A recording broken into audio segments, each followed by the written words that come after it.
Olá, meu amigo e minha amiga, tudo bem com você? Estamos começando o programa Teólogos. Aqui nós estudamos a Palavra de Deus com calma, com profundidade e com espírito de reflexão.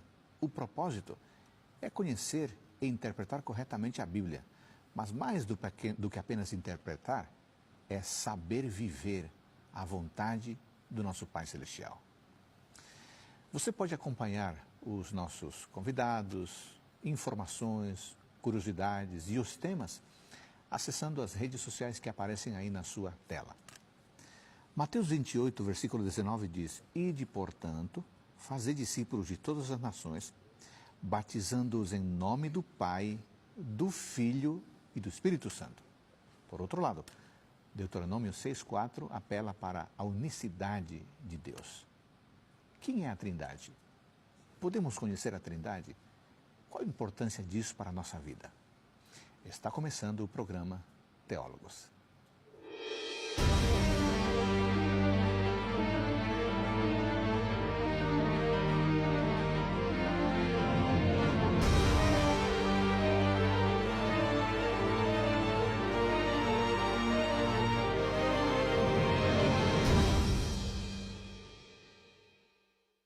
No programa dessa semana, trataremos do assunto da Trindade. Em Mateus capítulo 28, versículo 19, está escrito: Ide, portanto, fazei discípulos de todas as nações, batizando-os em nome do Pai, do Filho e do Espírito Santo. Aqui aparece a menção do conceito da Trindade. Deuteronômio 6,4 complementa a ideia falando da unicidade. Esse é um tema muito importante, um tema necessário que diz respeito à nossa própria salvação. Para nos ajudarem na compreensão, na análise desse assunto, desse texto, temos aqui dois convidados especiais. Nós temos o professor, pastor, doutor João Antônio Rodrigues Alves. Você trabalha em qual instituição você trabalha? FAAMA. O que é a FAAMA?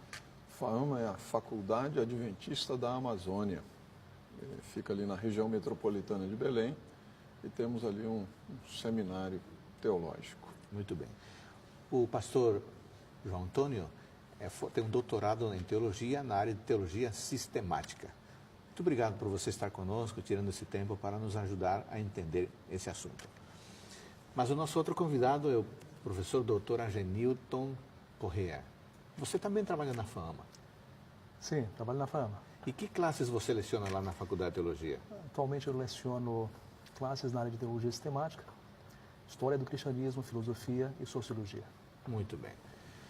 Bom, vocês percebem, nós temos aqui conosco duas pessoas especialistas no assunto e vai ficar bem mais fácil compreendermos este tema. João Antônio, toda vez que nós falamos em Deus, nós enfatizamos dois aspectos importantes. Primeiro, que Ele existe. Exato. E segundo, que Ele se revela. Exatamente. Como é que nós podemos conhecer Deus? Essa é uma questão que precisa ficar muito clara na mente de todos. Porque não existiria este programa aqui se Deus não existisse. Não estaríamos aqui, não faria sentido. Exato. E também não faria sentido Deus existir e ficar por aí perdido, escondido pelo universo. Então ele precisa se revelar. Então quando nós tratamos desses assuntos relacionados com Deus, com a deidade, falamos do Pai, do Filho, do Espírito Santo, nós precisamos ter isso aqui bastante claro na nossa mente, e isso me leva ao Evangelho de Mateus, no capítulo 16. Sim. Ali no capítulo 16, Jesus está interrogando os seus discípulos acerca dele mesmo. O que andam dizendo por aí acerca da minha pessoa? Uhum. E finalmente, Jesus estreita mais a pergunta e diz: e vocês, o que é que vocês dizem a meu respeito? E então Pedro dá uma resposta. No verso 16 ele diz: Tu és o Cristo, o Filho do Deus vivo. Uhum. E então no verso 17, Jesus se manifesta, é a reação de Jesus a esta resposta de Pedro.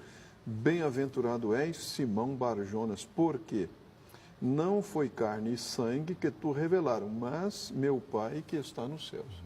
Então observe que nesta reação de Jesus, ele diz o seguinte: O verdadeiro conhecimento a meu respeito, para você chegar a este conhecimento, a dar esta resposta de que eu sou o Cristo, o Filho do Deus vivo, você precisou de uma revelação especial de Deus. Você não chegaria a esta conclusão se isso não fosse revelado pelo Pai. As outras respostas que os homens dão, de que Jesus é um dos profetas, de que Jesus ele é um sábio, de que Jesus é um filósofo, de Jesus é um iluminado, são respostas humanas. A resposta verdadeira só chega pela revelação. E não nasceu em você. Não nasceu. Não nasceu de Pedro e não nasce de qualquer outro ser humano. Isto vem de Deus. Então, aí nós vemos assim, a importância da revelação que Deus faz ao ser humano para que se chegue a algum conhecimento deste próprio Deus. Angelito, e quando falamos em revelação, o que nós queremos dizer? De que modo Deus se revela? Dentro da teologia sistemática, basicamente, ela aponta a revelação de Deus de três formas. Por exemplo, em Romanos, no capítulo 1, versículo 20. Romanos 1, 20. A revelação que é a manifestação do autoconhecimento de Deus ao próprio ser humano. Isso ocorre basicamente de três formas. Sim. Você pode acompanhar ali em casa, por gentileza. Abra sua Bíblia. Aproveite e pegue já seu caderno para você tomar nota. Romanos 1, 20. 1, 20 diz, porque os atributos invisíveis de Deus, assim como o seu eterno poder, como também a sua própria divindade, claramente se reconhece desde o princípio do mundo, como recebidos por meio das coisas que foram criadas. Nesse aspecto, o conteúdo cognitivo é comunicado por meio das obras, ou seja, por meio da natureza. De alguma forma, o homem, em contato com a própria criação, tanto no mundo quanto fora do mundo, e nós temos alcance, embora limitado para isso, mas temos. De algum modo, ele consegue identificar um ser superior. Uma segunda forma está no verso anterior, versículo 19. Não só ele se manifesta e se revela por meio da natureza, mas também ele trata de manifestações especiais. E nesse caso diz o verso 19, porquanto o que de Deus se pode conhecer é manifesto entre eles. Claro que o apóstolo Paulo está se referindo aos seres humanos. Porque Deus lhe manifestou. Se ele se manifestou, ele comunicou-se de algum modo, de alguma maneira com o ser humano, que tenha sido, de uma forma bem particular, dando-lhe uma visão, um sonho, ou audivelmente, ele se comunica com o ser humano e esse faz o registro das informações por vias pessoais, embora comunicando realmente a própria vontade mais íntima de Deus. Uma outra forma se encontra em Hebreus, capítulo 1, versículo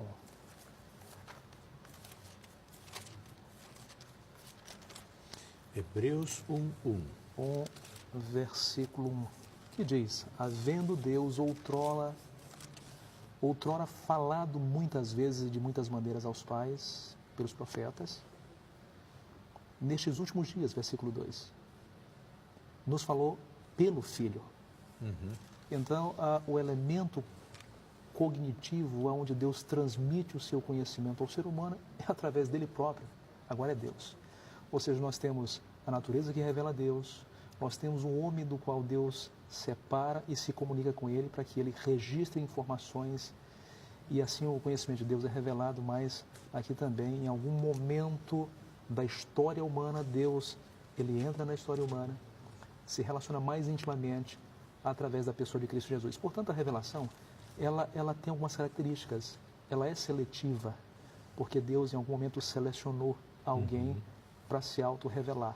Ela também é redentiva, porque tem um propósito, a revelação de Deus. Ele não se revela apenas por se deixar conhecer, olha, eu sou Deus e agora você tem que me adorar. Como acontece... Ou então para satisfazer a curiosidade humana.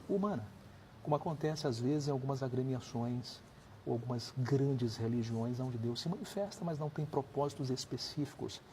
Não existe, inclusive, redenção, proposta de salvação, de mudança de vida do status quo. Uma outra característica também é que a revelação de Deus é acomodativa, ou seja, é impossível você ter o conhecimento de Deus completo e absoluto, ou até mesmo, de certa forma, parcial, sendo colocado à disposição do ser humano. Ele não tem capacidade mesmo de, se Deus se revelar plenamente, de conhecer a Deus. É por essa razão que há uma proposta nos livros proféticos da Bíblia, que nós teremos a eternidade para compreender Deus no momento em que Ele vai se auto-revelar pessoalmente, já que a proposta de Apocalipse é que Ele more conosco. Bom, Pastor Adolfo, permite, ainda dentro desta apresentação que o professor Genilton fez, o apóstolo Paulo, ele menciona, escrevendo aí uma carta a Timóteo, 2 Timóteo, no capítulo 3, ele fala acerca da Escritura e como o professor Genilton mencionou, existe um propósito nessa revelação. No verso 16 e também no verso 17, toda a Escritura é inspirada por Deus e útil para o ensino, para a repreensão, para a correção, para a educação na justiça, a fim de que, o propósito de que o homem de Deus, nós, os filhos de Deus, para que nós sejamos perfeitos e perfeitamente habilitados para toda boa, para toda boa obra. Então,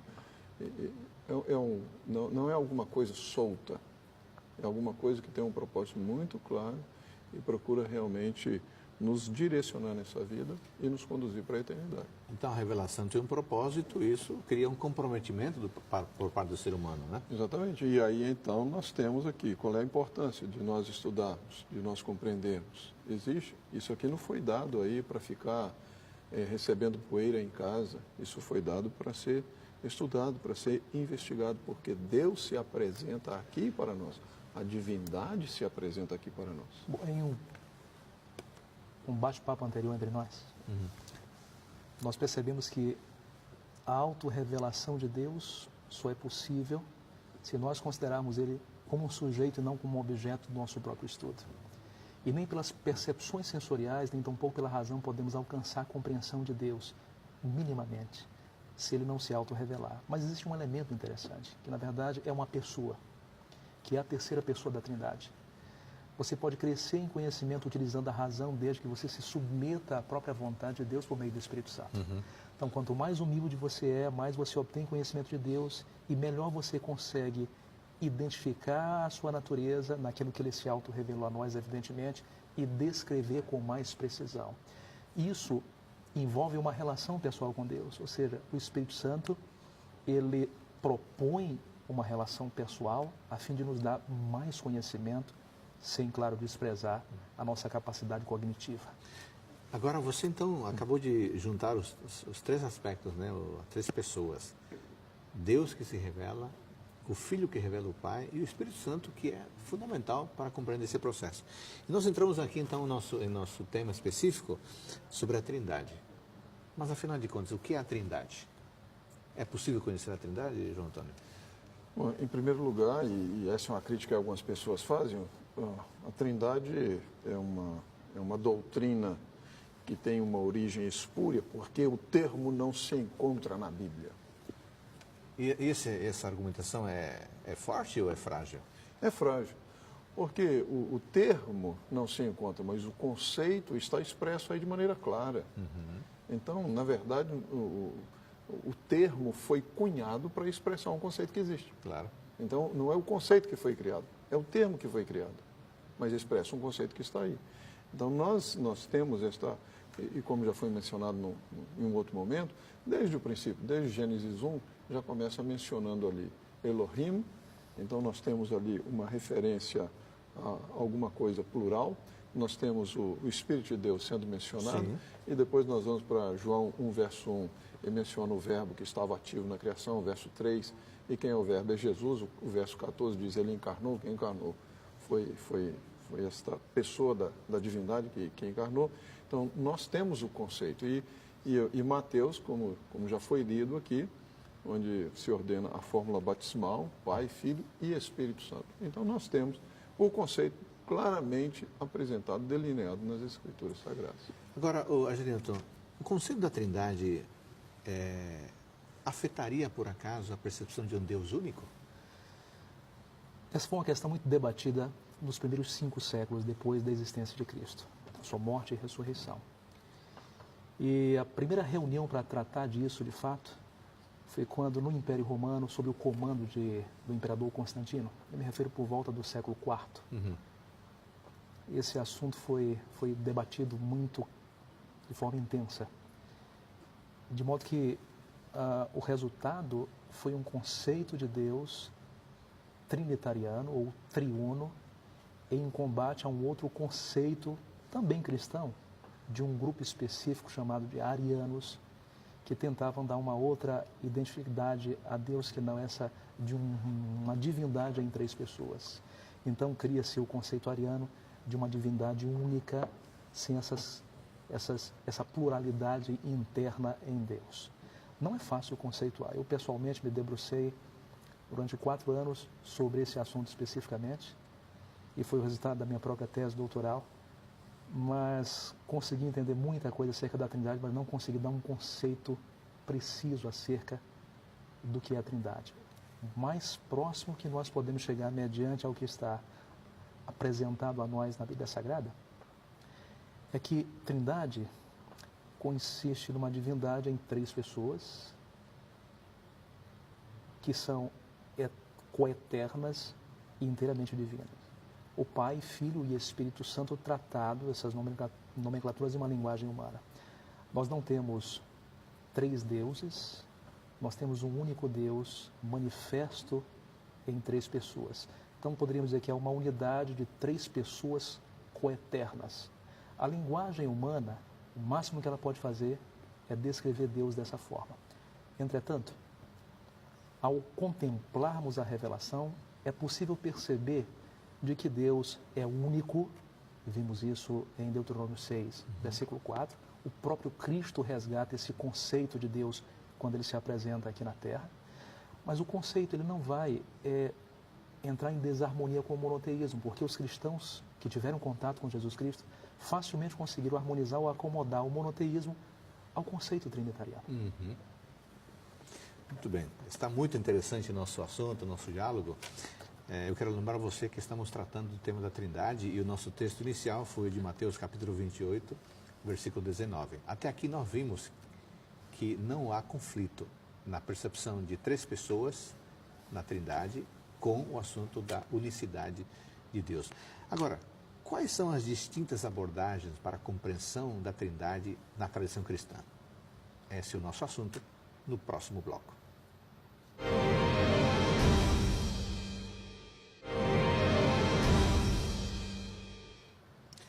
Até aqui nós podemos compreender que para conhecer Deus precisamos que Ele se revele. E Ele de fato fez isso através da Escritura que está hoje em nossas mãos. A revelação nos mostra a existência do Deus Pai, do Deus Filho e do Deus Espírito Santo. Agora, Genilton, esse tem sido um tema altamente desafiador para a teologia. Quais têm sido as abordagens sobre a Trindade ao longo da tradição cristã? As abordagens são as mais variadas possíveis, mas as que servem ao interesse, ao objeto de estudo da própria teologia. E elas se encontram espalhadas ao longo de toda a própria história da teologia cristã. Os apóstolos não tiveram dificuldade, como falei anteriormente, de harmonizarem o monoteísmo com o trinitarianismo. Eles próprios reconheceram Cristo Jesus como sendo Deus. Cristo reconhece o Pai como sendo Deus. Cristo, em João, nos capítulos 16, 14 a 16, ele praticamente infere e identifica o Espírito Santo como sendo também uma autoridade divina, o próprio Deus. Mas esse conceito foi se desvirtuando à medida em que a história foi avançando, na tentativa de conceituar Deus para as autoridades romanas, os apologistas. Eles convidaram a filosofia, convidaram conceitos especialmente neoplatônicos que eram muito comuns entre o 2º século depois de Cristo e basicamente o 4º século, já que no 5º a escola platônica ela é fechada literalmente pelo imperador Justiniano. Na primeira abordagem nós temos no 2º século e 3º século nós temos aquilo que é chamado de monarquianismo. Monarquianismo, que vem da palavra mona, se considerava esse ser superior único. E tem duas variações dele, basicamente, que são conceitos dentro da própria história do cristianismo. O conceito é o monarquianismo dinâmico. E esse foi, primeiramente, apresentado por Noétios, onde, no ano 190, ainda em Roma, na cidade de Roma, ele começa a divulgar que Deus ele se manifesta de forma dinâmica na pessoa de Jesus Cristo. E que o Espírito, na concepção dele, era o Cristo, não a pessoa Jesus, mas o Cristo, que foi implantado, que foi colocado nele por ocasião do batismo, e aí então ele passou a realizar milagres. Dinamicamente Deus está em uma pessoa. Uma segunda variante do monarquianismo é o monarquianismo dualista, ou mais conhecido como sabelianismo ou modalismo. Nessa perspectiva, que não é muito diferente, eles preservam o aspecto trino de Deus, sem necessariamente dizer que são três pessoas, mas um único Deus, que se manifesta ou que se apresenta para a humanidade em forma do Pai, do Filho e do Espírito Santo. São manifestações ou atos de Deus. Partindo para o terceiro século, do terceiro para o quarto século, você tem, por exemplo, no modalismo você tem ainda Práxias e você tem Sabélio como os dois promotores dessa ideia que mencionei anteriormente. Então estava sentado na igreja de Alexandria, no norte da África, no Egito, um cidadão chamado Ário. Ele ouve um sermão do bispo, do presbítero de Alexandria. E ele tem a impressão de identificar elementos do modalismo no sermão dele, promovidos por Sabélio e por Práxias. E ele então reage fortemente contra essa ideia e acaba publicando uma outra informação que se tornou uma ideologia dentro do cristianismo no que diz respeito a conceituar Deus, que é o arianismo. E o arianismo, ele tenta preservar o monoteísmo, a unicidade de Deus, sem necessariamente desprezar Cristo ou o Espírito Santo, mas os conceitos são verdadeiramente diferentes. Ele, inspirado pelo platonismo ou pelo neoplatonismo, ele menciona que esse ser superior é único e não pode ser dividido. É nesse aspecto que esse ser único, completamente transcendental, que não pode ter contato com o espaço nem com o tempo onde a realidade humana ela se apresenta, ele então, Deus, cria um semideus chamado Cristo. E ele é enviado à Terra, ele cria o universo, cria a Terra. E que o Espírito Santo nada mais é do que uma força impessoal do próprio Deus. E essa ideia tem prevalecido até hoje no universo cristão.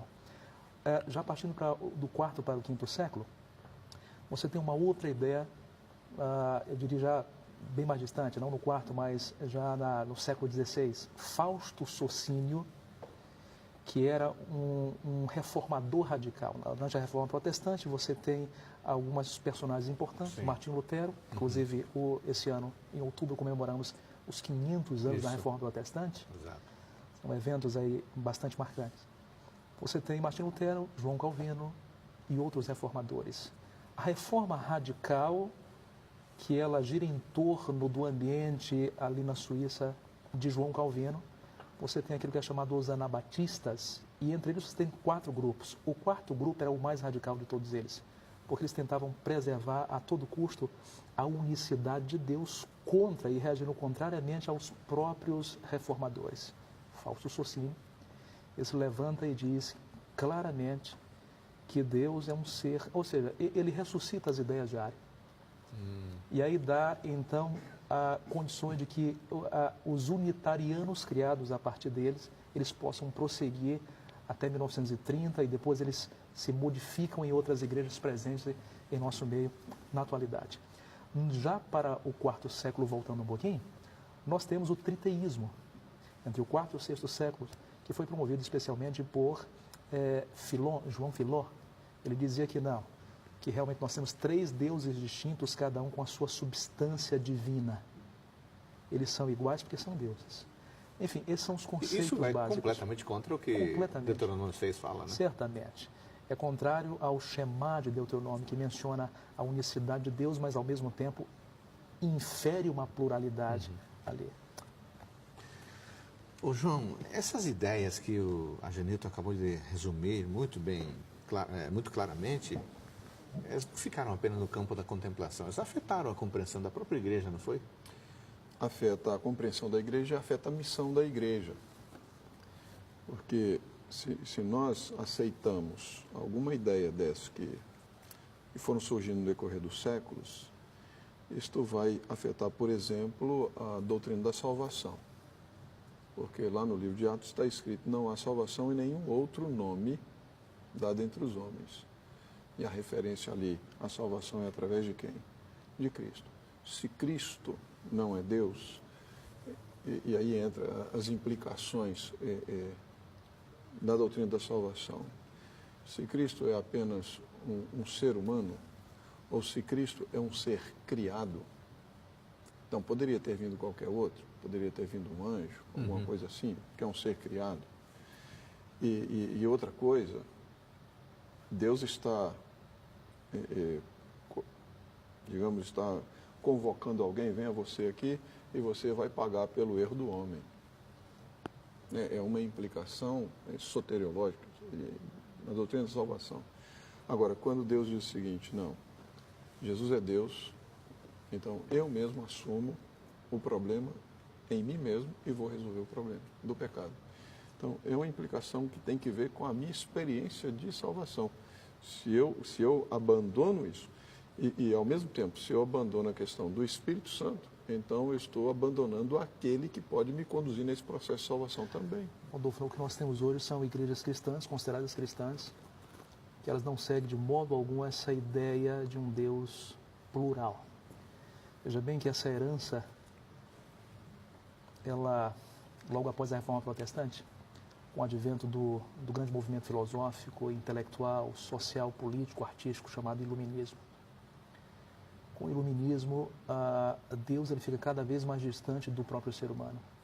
Então a religião deísta, que era a religião dos primeiros iluministas, que colocava um Deus fora do espaço do tempo e fora do alcance do ser humano, inclusive em conhecimento, ele não interfere e deixa que o homem ele haja conforme as próprias leis que o próprio Deus estabeleceu. Isso associado ao racionalismo da época e ao cientificismo, juntamente com aquilo que mais tarde veio a ser chamado de Revolução Industrial,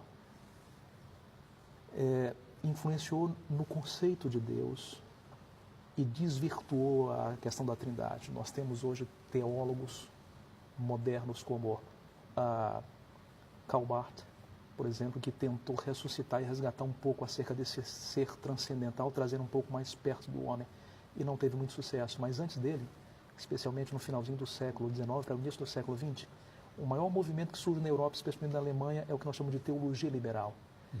E grandes teólogos liberais, a partir de filósofos como Schleiermacher, eles simplesmente passam a conceituar a Deus como um ser que não pode ser necessariamente conceituado. Cristo, a teologia liberal, vai dizer que é apenas um grande homem com virtudes éticas e morais superiores a qualquer um, mas que nós podemos alcançar por atividades pessoais, por esforço humano. O Espírito Santo é completamente desconsiderado, ele é substituído pelo Espírito humano, o Espírito da razão. Ou seja, a Trindade para o universo teológico moderno, especialmente europeu, nos Estados Unidos, e que também é praticado em certa medida no Brasil, esse ser trinitariano apenas simbólico, onde você tem o Pai, que é um Deus superior, que não tem nenhuma interferência com você, que não vai te castigar, nem vai te abençoar ou coisa parecida. Orações, nessa perspectiva, são desnecessárias. Cristo Jesus, um grande homem, assim também como tivemos outros grandes homens. Nós tivemos na Índia, quem foi mesmo? Mahatma Gandhi, um grande homem com virtudes morais muito elevadas, e outros grandes homens também. Não só no universo da sociologia, mas também no mundo espiritual, no mundo religioso, como foi Martin Luther King Jr., que foi um grande homem com uma estatura não somente moral, mas espiritual elevada e envolvida em causas sociais. Mas, infelizmente, esse é o quadro visionário da Trindade que nós temos hoje. Então, evidentemente que um dos propósitos da própria teologia moderna, a partir de homens como Charles Roger, que reagiu fortemente contra a teologia liberal, e ele inaugurou um movimento chamado de fundamentalismo, que nós não devemos confundir com fundamentalismo mais associado a ataques terroristas. O fundamentalismo porque vai aos fundamentos das escrituras sagradas e traz e resgata os conceitos de Deus tal como se encontra na própria revelação. Logo em seguida, Karl Barth tentou naquilo que é chamado de neo-ortodoxia, um outro movimento vinculado ao que havia de resgate nas escrituras sagradas. Ele até tentou dar uma posição digna a Cristo Jesus, mas infelizmente ele não conseguiu, porque Cristo ele continuou identificando ele nos mesmos moldes da teologia liberal. Até que finalmente o movimento chamado evangelicalismo, não entendendo como evangélicos, mas evangelicalismo, que depois se transforma nesse movimento quase que conjunto que nós temos entre o cristianismo na atualidade. Resgata finalmente essa visão de um Deus triuno da qual estamos discutindo aqui. João Antônio, considerando que esse percurso histórico todo, né, ele afetou a produção teológica e que muitos livros influentes em teologia, falando de teologia sistemática e mesmo a bíblica, no Brasil, por exemplo, são traduções, né, de textos que vêm de outras realidades e com outros fundamentos que não a revelação, muitas vezes. É possível que a pessoa que nos acompanha esteja perguntando, poxa, eu estou achando tão interessante esse tema, obviamente uma hora de programa não vai esgotar esse assunto. Claro. O que a gente poderia sugerir, uma espécie de parêntese aqui, o que a gente poderia sugerir para a pessoa, em termos de literatura, que quer se aprofundar no assunto da Trindade, mas seguindo as diretrizes da revelação? Você tem em mente 1 ou 2 livros bons que podemos sugerir? Você pensa nisso também? Sim, claro.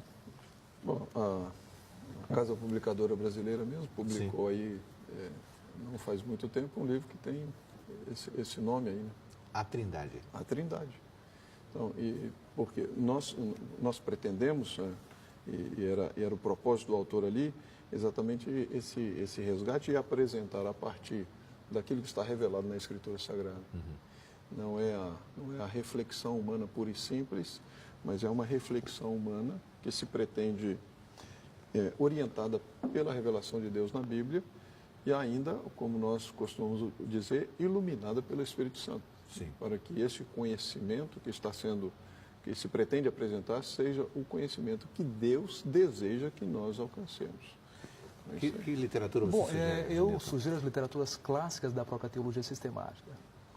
Nós temos autores, não existe um autor que ele é excelente e que contempla absolutamente tudo e vai satisfazer a nossa sede de conhecimento de Deus alinhado com as Escrituras Sagradas. Mas nós podemos citar autores cujo título do livro é Teologia Sistemática, e com esse título nós temos vários autores, entre eles os Você clássicos. mencionou Charles Hodge. Charles Hodge, você tem Wayne Grudem, que é um excelente escritor, Louis Berkhoff, e mais atualmente você tem um livro chamado Teologia Cristã, acho que já deve estar traduzido em língua portuguesa, de Millard Erickson. É um excelente volume. Esse está em português. Até onde eu sei, só está uma introdução dele, não o completo. Em português. Em português. Okay. Em português. Agora, infelizmente, o melhor deles, na minha própria visão, nós não temos ainda em tradução na língua portuguesa. São 4 volumes de teologia sistemática de um autor que eu tenho um carinho muito especial. É Norman Galley. Por que eu digo? Porque todos os demais autores, eles apresentam uma teologia sistemática sem abandonar, ou seja, eles estão ainda totalmente dependentes de conceitos filosóficos, tais como os primeiros pensadores cristãos. Mas o Norman Galley, ele tem um diferencial. Ele começa pela exegese bíblica, depois que ele fundamenta a exegese, então ele sedimenta os conceitos da teologia sistemática para que ela fique palatável e segura do ponto de vista conceitual de Deus. Então é realmente um livro espetacular. Só não pode confundir o Norman Galley com o Norman Geisler, que também tem uma teologia sistemática. Que também tem teologia excelente observação. Norman R. Galley. Galley. Escreve Guley, se alguém tem aí alguma. G-U-L-L-E-Y. Isso. Perfeito. Muito bem. Nós mencionamos aqui, amigos, o texto de Mateus 28, 19, e nós mencionamos o texto do Shema. Qual outro fundamento bíblico a gente pode fornecer à pessoa que nos acompanha para solidificar a compreensão da Trindade, da perspectiva da revelação? Ok, vamos a alguns textos bíblicos. Vamos começar com o que você mencionou, que é o Shema. Sim. Em Deuteronômio capítulo 6, versículo 4. A palavra Shema, traduzindo para a língua portuguesa, na verdade, é a palavra inaugural desse versículo bíblico. Ouça ou ouve, ó Israel. Por favor, leia o texto para a gente. Deuteronômio 6:4. Acompanhe aí na sua Bíblia, por favor. Ouve, Senhor, ouve Israel. O Senhor, nosso Deus, é o único Senhor. Eu vou apresentar um conjunto de textos agora, talvez 5 ou 6 textos. Tá?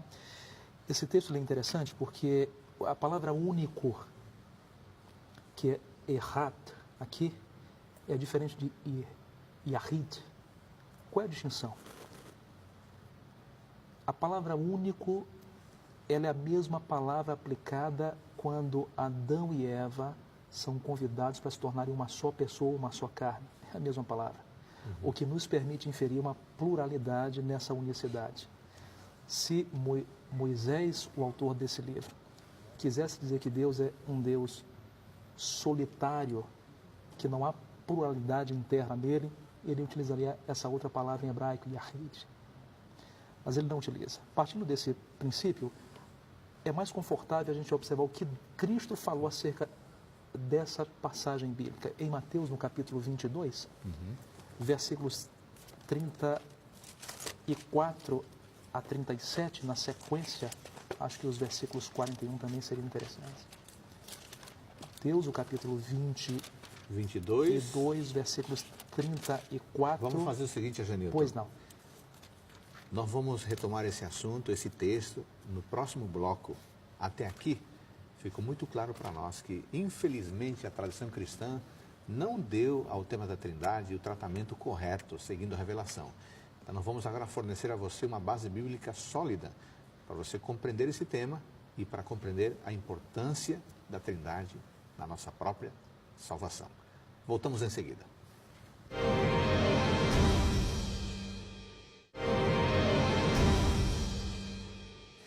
Nós estamos estudando o tema da Trindade a partir de alguns textos bíblicos. No bloco anterior ficou bastante evidente que, infelizmente, a teologia cristã, no seu percurso, nem sempre deu o tratamento adequado a esse tema e, basicamente, acabou sendo influenciada pelas perspectivas filosóficas.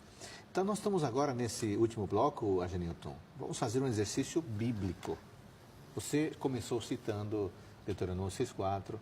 Agora você está nos levando ao que Jesus disse em relação a esse texto, Mateus 22, não é isso? Sim. Então vamos lá. Tá certo. Eu falava de que Cristo ele menciona esse texto no seu contexto mais amplo. Os fariseus têm um encontro com Jesus, no capítulo 22 de Mateus, versículo 34 em diante. Diz: Entretanto, os fariseus, sabendo que ele fizera calar os saduceus, reuniram-se em conselho. Saduceus e fariseus são duas seitas dentro do judaísmo que surgem naquele período que a gente chama de intertestamentário, ou seja, no encerramento do cânon do Antigo Testamento para a criação do Novo Testamento houve um período de 400 anos. Nesse período, Roma invade a Palestina em 63 e há uma reação contrária à helenização, e esses dois grupos dentro do judaísmo eles surgem.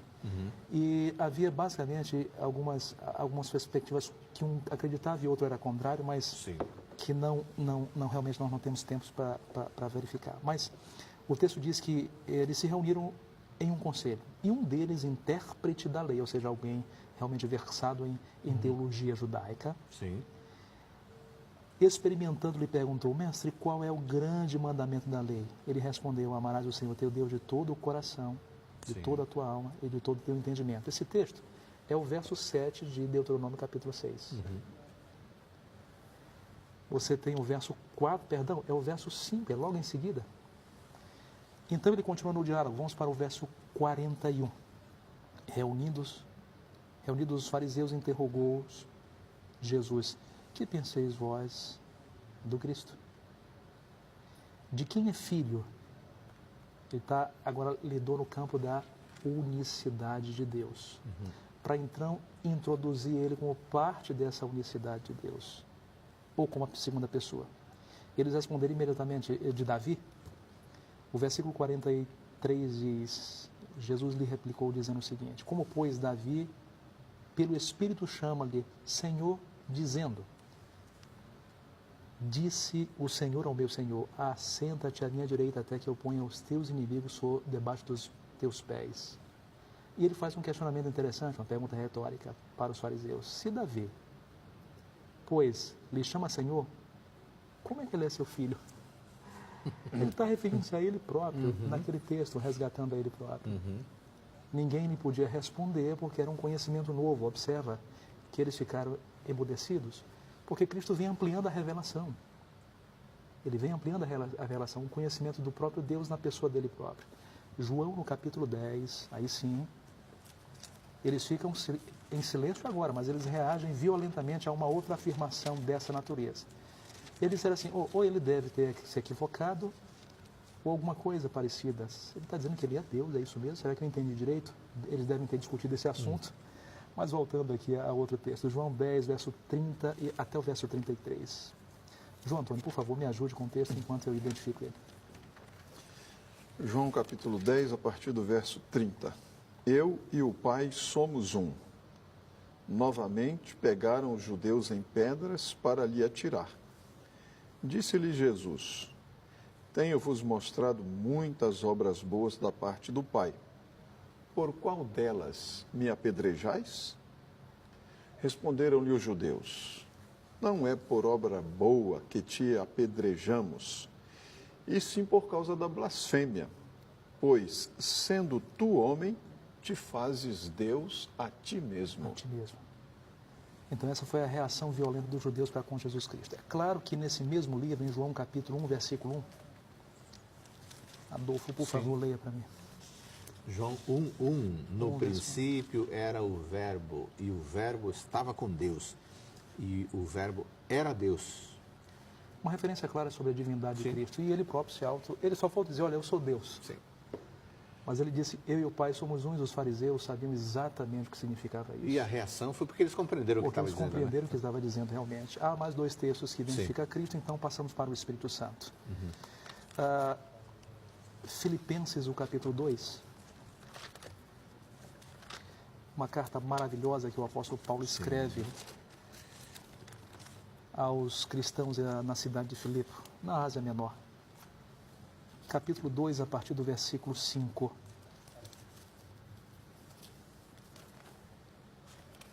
Filipenses capítulo 2, versículo Verso 5. Tende em vós o mesmo sentimento que houve também em Cristo Jesus. Pois ele, subsistindo em forma de Deus, não julgou como usurpação o ser igual a Deus.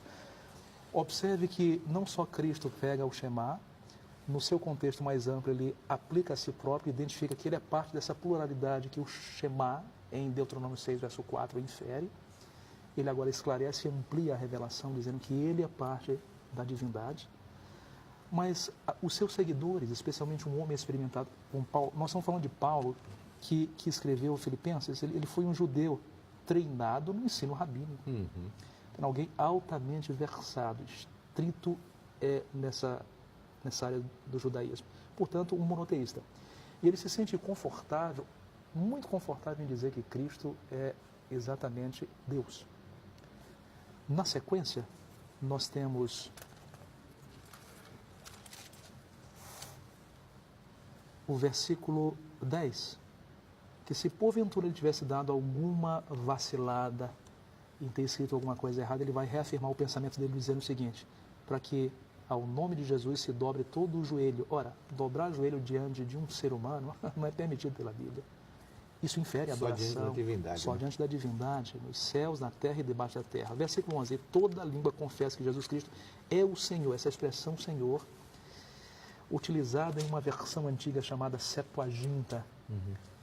Essa expressão é a mesma referência utilizada no Antigo Testamento para Yahweh, ou o Deus do Antigo Testamento. Bom, o que nós temos aqui, portanto, é uma concentração de informações que identificam a Deus, a Cristo como Deus. O último verso que vai identificar Jesus Cristo como Deus é em Hebreus capítulo 1, versículo 1. E aí, então, vamos ver os versos que identificam ou estão relacionados à divindade do próprio Espírito Santo. Hebreus 1:1. O capítulo 1, versículo 1. Pastor João Antônio, o senhor vai me ajudar, por favor. Verso 1 até o versículo 3. Hebreus 1 a 3. Havendo Deus outrora falado muitas vezes e de muitas maneiras aos pais pelos profetas, nestes últimos dias nos falou pelo Filho, a quem constituiu herdeiro de todas as coisas, pelo qual também fez o universo. Ele que é o resplendor da glória e a expressão exata do seu ser, sustentando todas as coisas pela palavra do seu poder, depois de ter feito a purificação dos pecados, assentou-se à direita da majestade nas Vamos então ao alturas. versículo 6 em diante. E novamente, ao introduzir o primogênito no mundo, diz: e todos os anjos de Deus o adorem. O Pai o adorem. Se o adoro, está inferindo ele como Deus também. Nós temos dois deuses? Não, nós temos duas pessoas da divindade especificamente. O versículo 8 diz: Mas acerca do Filho, o teu trono, ó Deus, é para todo sempre. Acerca do Filho é relacionado a Deus. Ó Deus, uma referência direta ao próprio Cristo Jesus. Me permite, Egenilton, nesse aspecto da adoração, no capítulo 5 do Apocalipse, Claro.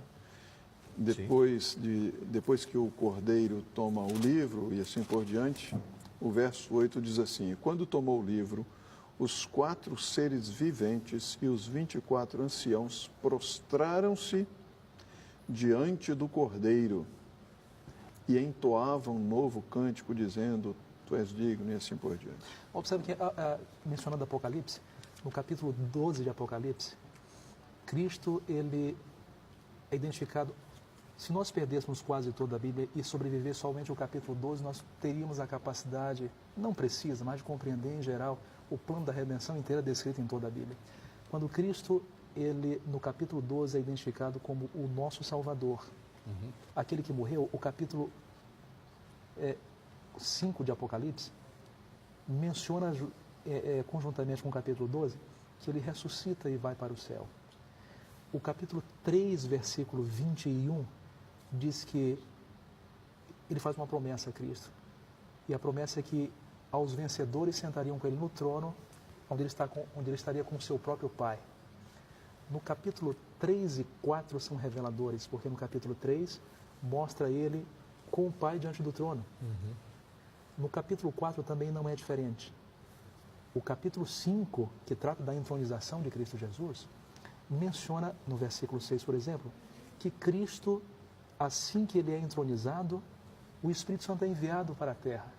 E agora vamos ver acerca do Espírito Santo. Vamos ver. Sobre a sua divindade. Ficou claro aqui, ficaram claras as informações sobre o Filho, sobre Cristo? Claro. Então, não é possível ver a identidade de Deus sem lidar com as ações de Deus. As ações dele revelam realmente a sua própria divindade na pessoa do Pai, do Filho, como nós vimos, e agora veremos acerca do Espírito Santo em Atos, no capítulo 3. Há um texto clássico onde praticamente todos os teólogos sistemáticos, eles concordam de que esse texto, claro, também baseado em estudos mais exegéticos, eles indicam a divindade do próprio Espírito Santo. Sim. Nós vimos que no capítulo 14, 15 e 16, Cristo, de João, do Evangelho de João, obrigado, Cristo ele vai identificar o Espírito Santo como sendo o seu sucessor no processo de ampliar a própria redenção do ser humano. E claro, só um outro da mesma espécie que Cristo, ou seja, da mesma natureza divina, poderia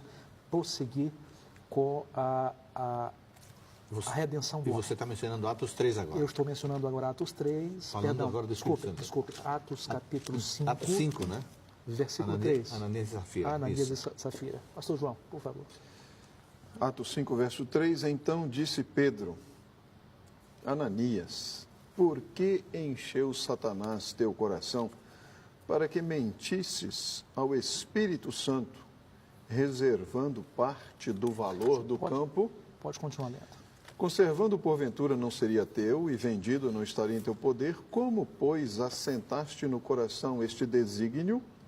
Não mentiste aos homens, mas a Deus. Ou seja, a princípio ele diz que Ananias e Safira mentiram Ao Espírito ao Santo. Espírito Santo. Na sequência, ele diz, vocês mentiram a Deus. Deus. Deus. Puxa vida, será que ele realmente se equivocou na sua Não pode interpretação? Não pode ser. Não. Não pode ser. Porque Pedro também era um judaizante, digamos assim, no passado. É. E rigoroso e leais à sua própria religião. Esse texto é interessante porque o próprio Paulo vai ampliar essa informação. Paulo sempre dá uma grande ajuda para a gente, porque ele escreveu bastante. Na primeira carta aos Coríntios, e aí eu encerro com esses dois últimos textos, Sim. essa sequência de perícopes bíblicas que identificam a própria divindade em três pessoas. 1 Coríntios capítulo 6, versículo...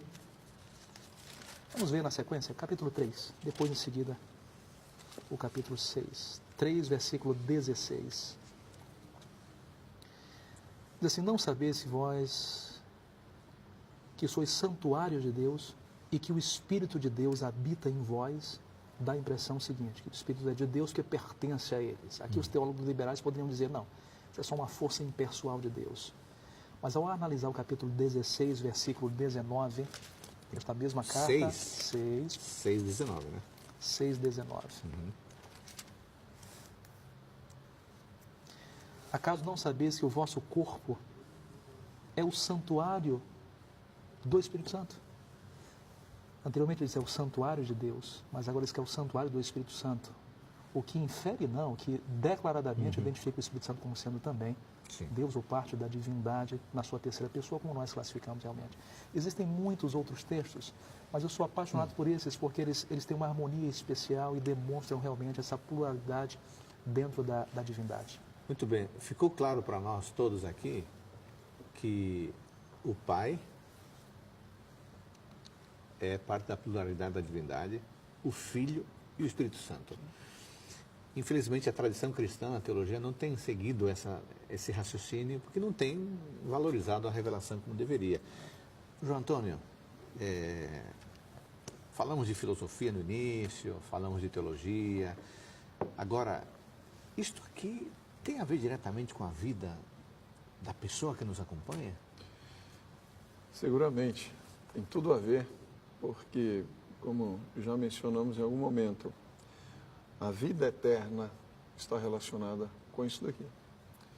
Então, é o Filho que é Deus, que morre, ressuscita, ascende aos céus e inicia o seu ministério aí em nosso favor. É o Espírito Santo que sucede ao Filho como outro consolador para nos convencer do pecado, da justiça e do juízo, para nos conduzir a Cristo, para nos fazer sentir a necessidade deste Salvador que está disponível. Então, se nós, sempre que acontece alguma tragédia envolvendo morte de alguém, alguém se pergunta, quem é que ganha com isso? A mesma coisa acontece aqui. Se nós estamos querendo eliminar o Espírito Santo, se nós queremos eliminar a Cristo, a pergunta é, quem é que ganha? O ser humano que não é. Porque nós vemos aqui uma trindade envolvida na nossa salvação. Agora eu chego e digo, não, esse aqui, nem esse, estão fora. Ou se eu digo, um desses está fora, alguém está ganhando com isso. Não é o ser humano e não é Deus. É o inimigo de Deus nesse conflito cósmico aí. Ele está ganhando. Então, isso tem relação direta e tem relação com a nossa salvação eterna. Então, nós precisamos tomar cuidado com isso aqui. Amigos, ficou muito claro para nós, totalmente claro para nós, que a Trindade é um tema bíblico. Vários textos foram citados. Mas sabe o que é mais importante? Na sua salvação, na minha salvação, há 3 pessoas em unidade que estão trabalhando para que a experiência da salvação seja uma realidade para você e para mim. Que tal você começar a experimentar isso agora? A Trindade está do seu lado. A Trindade quer você salvo para sempre. Que Deus abençoe você e até o nosso próximo encontro do programa Teólogos.